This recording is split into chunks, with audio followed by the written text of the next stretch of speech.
All right. Welcome all. We're so excited to have you with us tonight for this info session about Oregon Farm Corps' apprenticeship program. Thanks for bringing your curiosity this evening. Please just note that this session is being recorded and will be posted publicly on our website as a resource for other prospective applicants.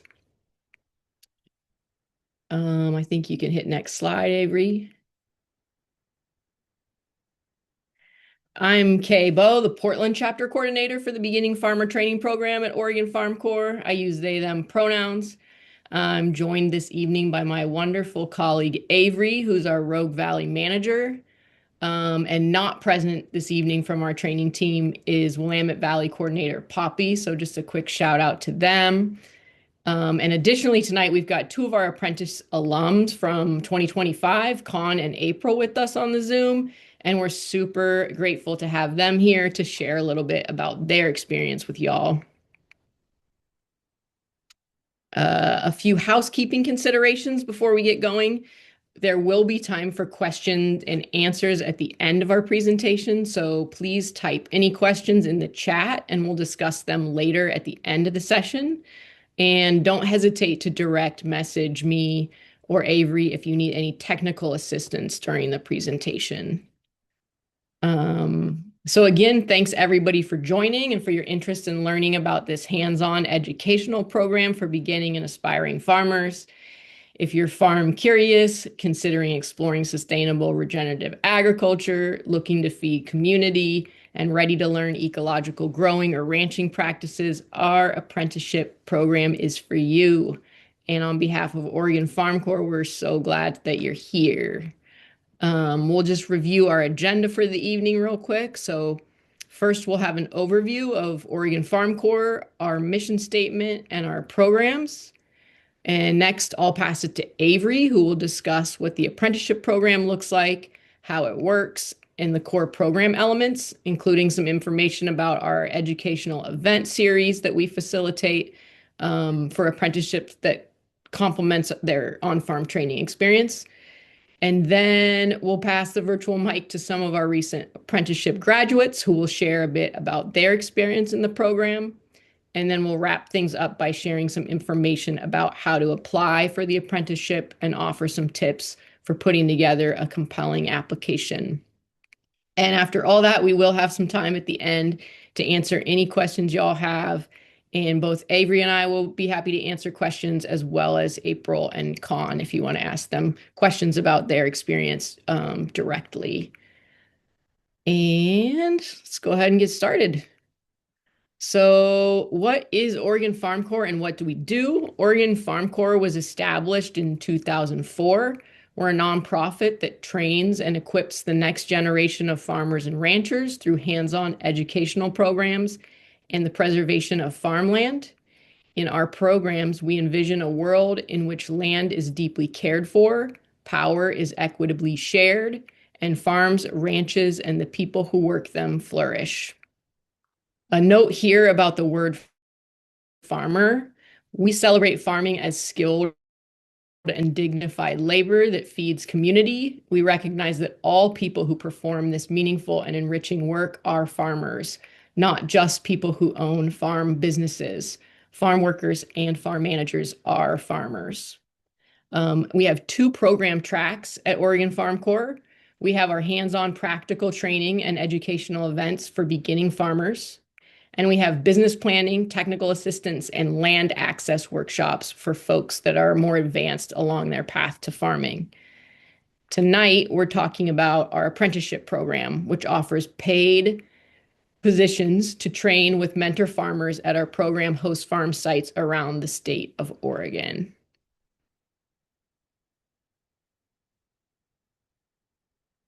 So let's talk briefly about program eligibility. Who can apply for an OFC apprenticeship? We accept applications from aspiring farmers across the state and across the country. Applicants must be over 18 years of age. At this time, we are not currently able to offer assistance with work visa sponsorship, so applicants must be authorized to work in the United States. If you are an international applicant, we encourage you to explore MESA, the Multinational Exchange for Sustainable Agriculture, who is able to assist with sponsorship.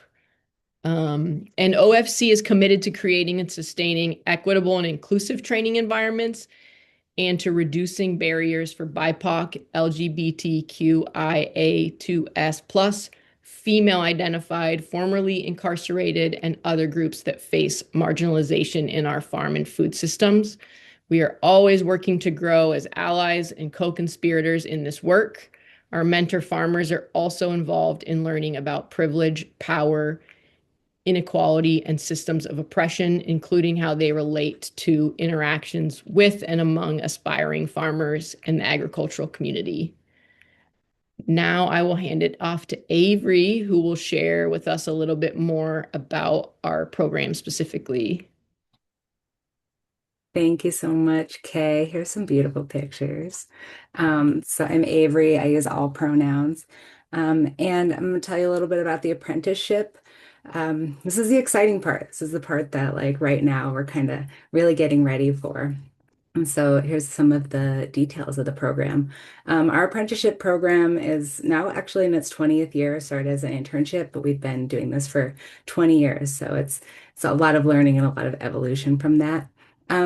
Our program connects seasonal employees who train and work on partner host farms across Oregon. We work with small to mid-sized farms that use ecologically responsible practices that promote soil health. So our host farms have a minimum of 5 years of experience farming, and they have an express dedication to mentorship. Our host farms provide different opportunities to learn a variety of production methods. Some are certified organic, some have medicinal and culinary herbs. We have seed farms, flower production, animals, including dairy, some meat, egg production, and various diversities of markets that they have outlets for. So each host farm is really unique in its production and its marketing practices. The apprentices are all hired by the host farmers as waged employees. What that means is that they're paid at least minimum wage and protected by state and federal labor laws. Additionally, OFC protections are in place to make sure apprentices are given space and time to focus on their farm training and education. So, for example, we have a policy where people don't work more than an average of 40 hours a week on the farm. Apprentices are also given time off to attend our educational event series, which we'll talk a little bit more about, and some weekend gatherings, including time to transition from the farm site to the events. There are full-time and part-time positions, and a couple of our farms have housing. At this time, most of them do not. And all of this information about the specifics of the host farms, we have about 20 this year, can be found on their website listings. And the host farms are across the state, but most of them are going to be clustered in our three regions. We have a Portland chapter of the Willamette Valley and Southern Oregon, also called the Rogue Valley chapter. It's a little fuzzy down here. And so those chapters kind of have a more clustering. And then we also have some distance host farms that are throughout other parts of the states. I just want to like really reiterate, right? These are jobs on farms, and farming is a really rewarding and unique career path. And it's really there's a lot of like that honing between your physical body and working outside. And so apprenticeship is a great way to like either explore that career path initially, or for people who have already been doing this for a few years, our apprenticeship kind of works for both of those.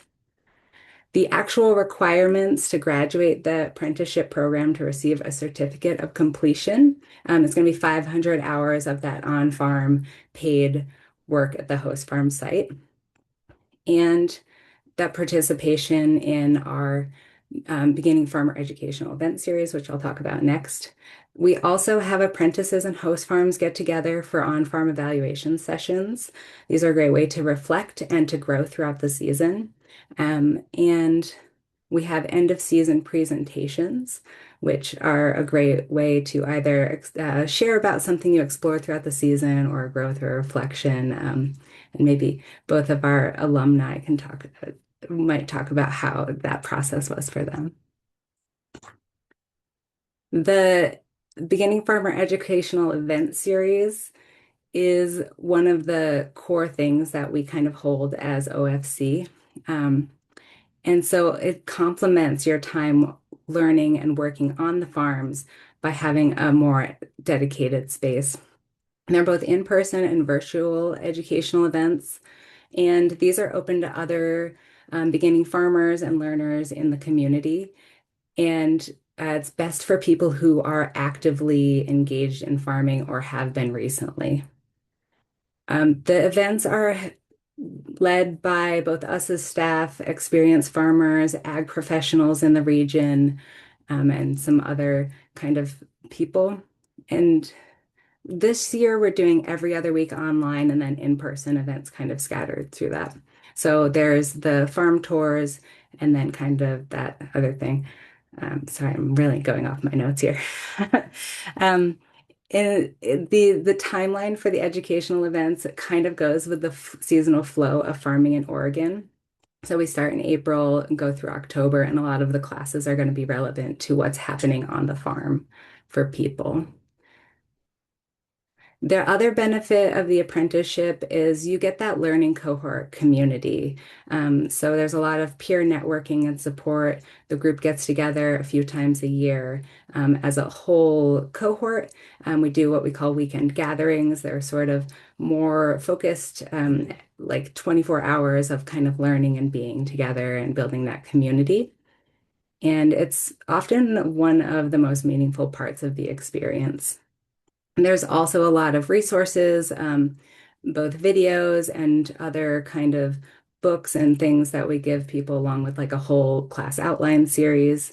Um, and one thing that's really cool about our class series is we talk both about farm systems, so like tactical things like propagation, irrigation, cultivation, but we also explore a lot on the food system. So these concepts of agroecology, right? Farm worker justice, decolonizing agriculture, and more.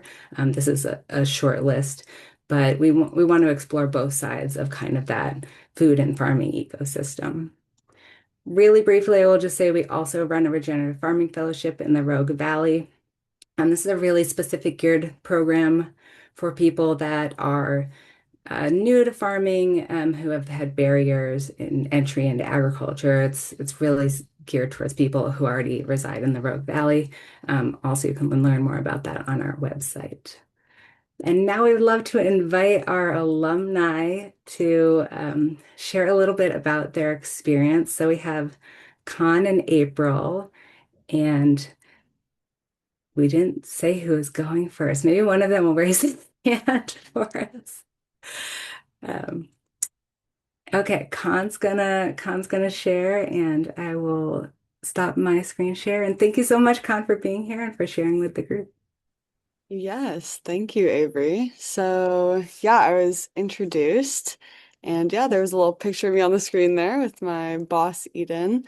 Um, but I was an Oregon Farm Corps apprentice last season. So I worked at Lucky Crow Farm in Monmouth, from last May through last October.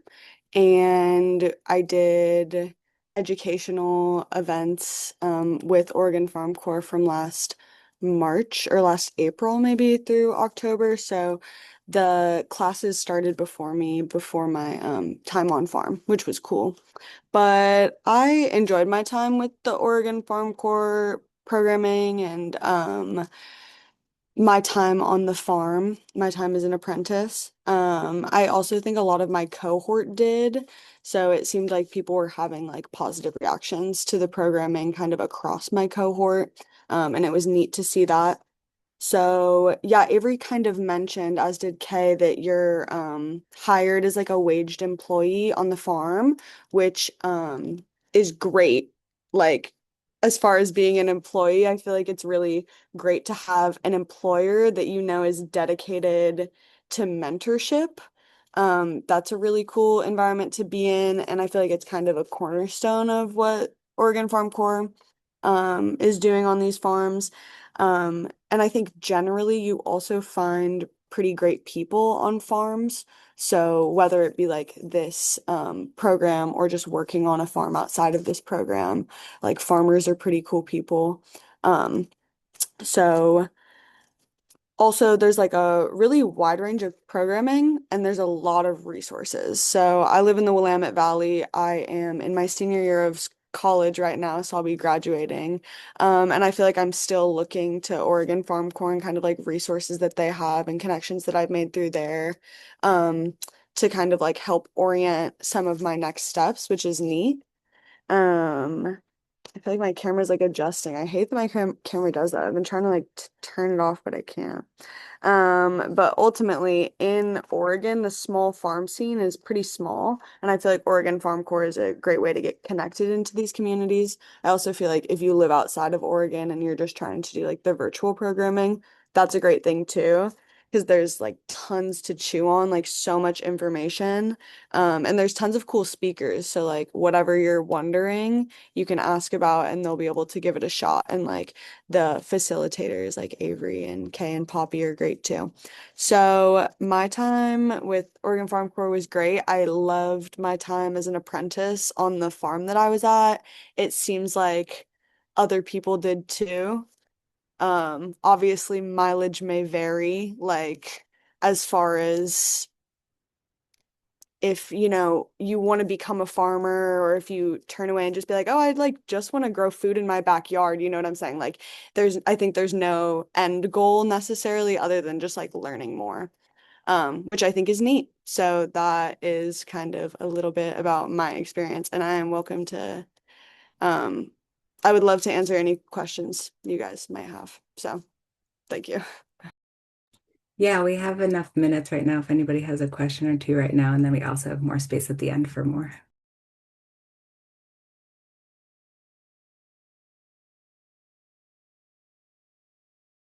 Chat is fine as well. Otherwise, I'm going to ask Han a question.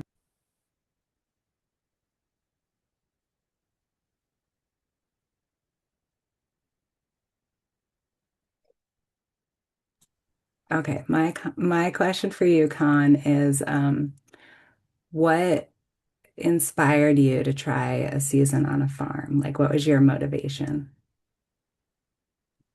Well, I started farming my like after my sophomore year of college, and I was like, okay, I know that I like the earth, and free groceries would be cool. And so I started working on a farm and I was like, wow, this experience is like so rich and these communities are so deep.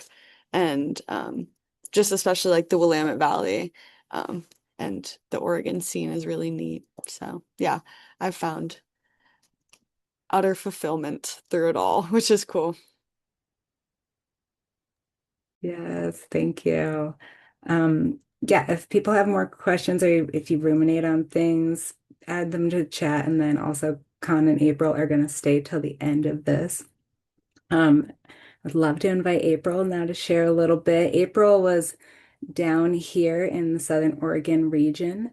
And yeah, thank you so much for being here. Yeah. So, hello, my name. Oh, am I muted? Okay, you can hear me.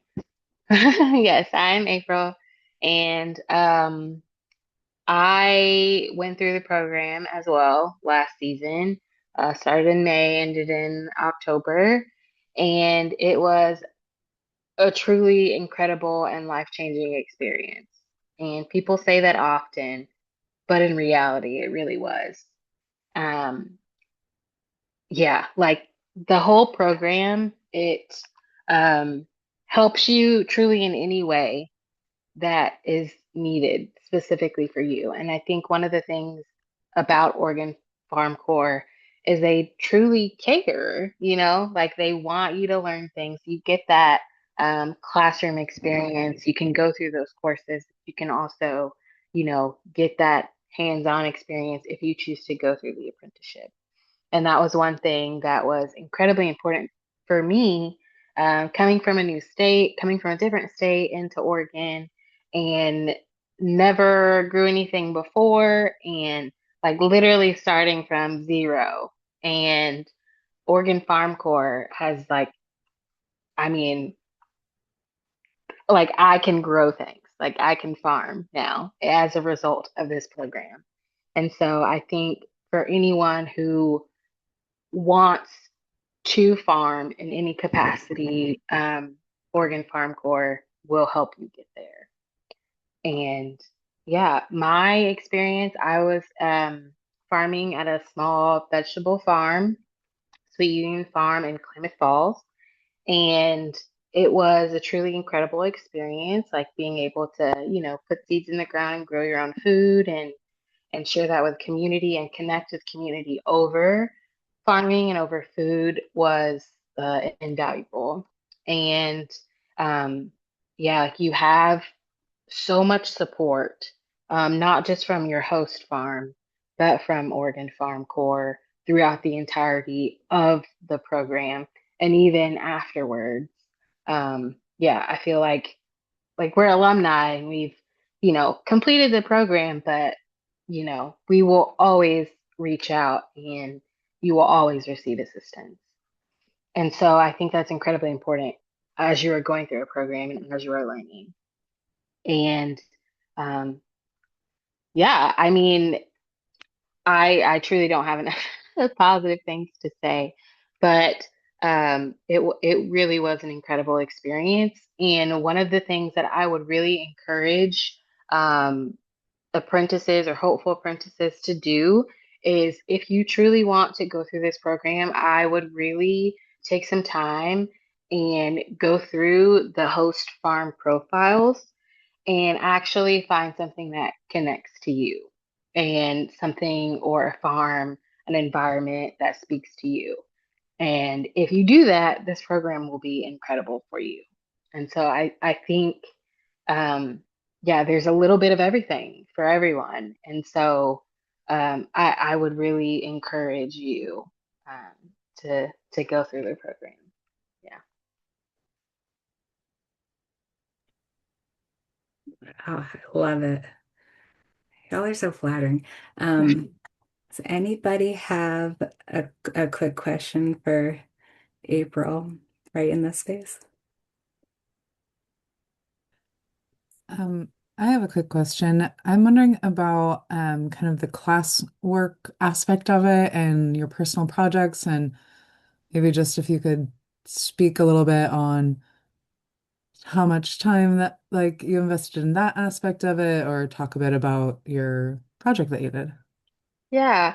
So, as far as my project, I I feel like one of the really neat things about the program is that you can truly choose to do your project on anything. And so for me, I knew that I wanted to bring events to my farm, the host farm that I was working on. And so I took that idea and, talked to my host farm to really kind of work out some details and things. But we were able to create an event and bring that to the farm. And that was my project. And so it doesn't have to be like crazy or, it is what truly you want to do. So that was my experience with that. And as far as the coursework side of it, we had, Zoom classes that we went through. You also receive, I mean, when I say resources, you receive resources. Like so many things. Um, and so as you go through the classes, like you'll be able to follow along with the resources that are provided to you and like take notes and ask questions and all of those things. So you will have things that you can refer to as you go through those classes. And I just encourage you to like really ask questions during those classes. There will be some times where, you might be a little frustrated. But I think it's I mean, I can speak from experience. Like I was crying over soil at one point. So like just be very communicative and there will yeah, like there will always be support for that. Thank you. You're welcome. Yeah, Con, did you have anything to add there?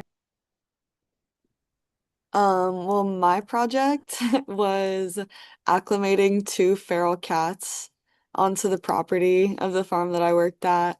And Big Al, the cat who disappeared, for those of you who saw my presentation, he is back. He appeared back on the farm after like 4 months. So, that was my project, and amongst a few other like side things I did on the farm.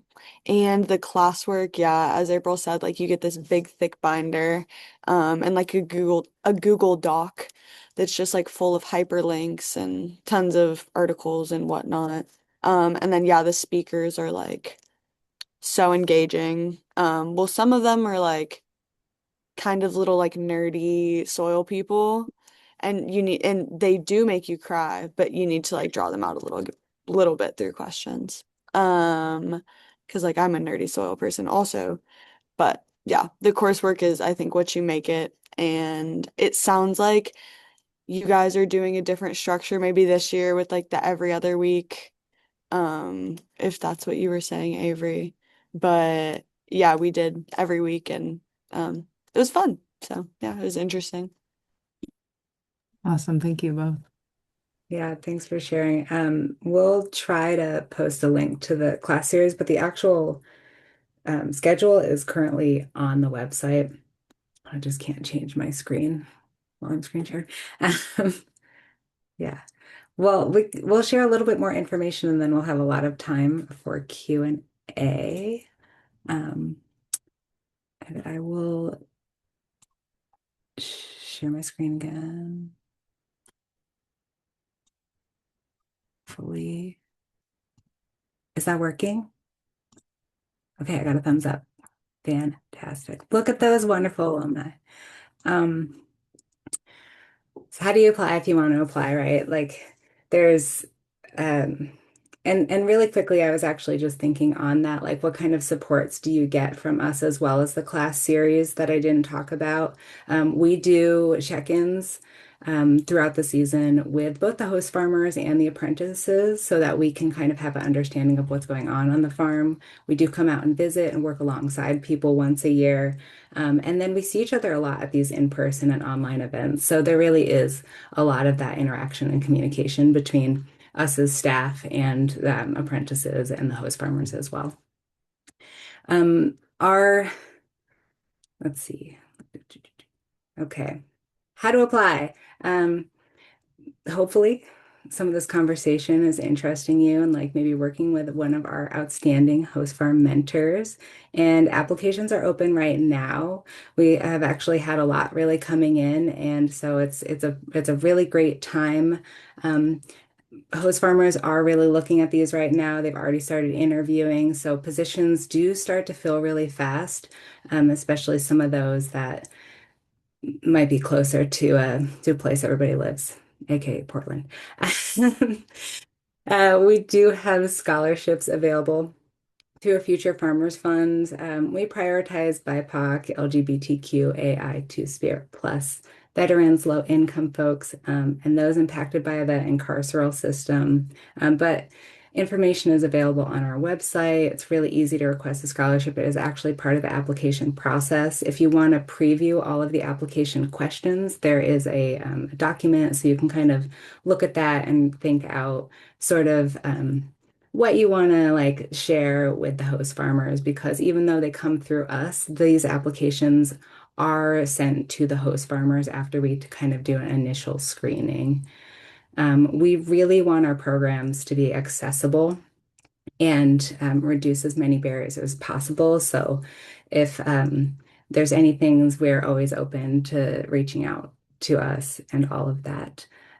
So once you fill out your application, we kind of do a quick little initial screening of that, and then we share it out with the host farmers that you expressed interest in. And then the host farmers take over hiring from there. So they do the interviews and they make offers. And then once they've potentially made an offer, it kind of gets sent back to us, and we have a little what we call placement call with prospective apprentices, just to kind of make sure that they have a clear idea of what the program is on our end and for them, and kind of any questions or answers with that. So, but it really is the host farmers that are making these hiring decisions. Yeah, and then Kay's going to give you some tips for a compelling application. Yeah, I wanted to jump back in here and just note that we get a lot of applications. So we typically receive like 3 to 4 times the number of applicants than we have available positions at host farms. So I just wanted to put out a few tips here on just making sure your application stands out. Number one is just putting time and effort into your application and reading the directions carefully and answering the questions thoroughly and thoughtfully. Um, this generally takes more than a couple sentences, so it's great to answer with a short paragraph, and just be thorough in sharing what your experience is. And a reminder that there is a PDF of the application questions on the website, so it can be good to open that up, look at the questions ahead of time, write your answers out in like a Google Doc or something, and then you can copy and paste them into the application. That might make it easier just to take more time to reflect on those questions. Our host farm mentors really want to see that folks care about farming, they have a desire to learn, and they're willing to work hard. So just really wanting to make sure you have your answers reflect this. And these are unique positions because they're apprentice employees. So looking for people that are both excited to learn, but also you are a waged employee on a farm. So you also have to be ready to work. And there's like a balance there that folks are looking for. Um, and lastly, just a reminder that if you don't have previous farm experience, that's okay for our program. And that when you're filling out your application, just think about other ways that you can show that you have experience doing physical work or other physical activities, that you're, have some experience being outdoors in varying weather conditions, getting up early, just anything that reflects some of the qualities that might be relevant to farming. And then pairing that with just really expressing your interest and passion and why you want to get into farming. And yeah, we're happy to answer any other questions about applications. Um, I think that's it. I think we're Yeah, and with that too, like we read a lot of these. I've been reading these for 3 years. Be specific. It's okay to have your nerdy soil lover, um, response on there.